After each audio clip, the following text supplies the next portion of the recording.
Natagpuan ng Philippine Navy ang 5 bangkay sa dagat na sakop ng Southern Leyte. Malapit ito sa lugar kung saan lumubog ang MV Maharlika 2. Hindi pa natutukoy ang kanilang pagkakakilanlan.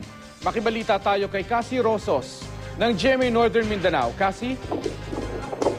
Mark, pasado alas 10 ng umaga, umalis ang barko ng Philippine Navy na PRP Rafael Vargas sa Lipata Port para ipagpatuloy ang search and rescue operation para sa mga nawawalang pasahero ng lumubog na MV Maharlika 2. Pagkatapos ng mahigit na 2 oras sa laot ng Hagakak Island sa Southern Leyte, nakita ang 2 palutang-lutang na bangkay na halos 5 metro lang ang pagitan. Unang nakuha ng Philippine Navy ang bangkay ng isang babae. Sumunod ang bangkay naman ng isang lalaki. Pareho silang may suot na life jacket na makita ng mga otoridad.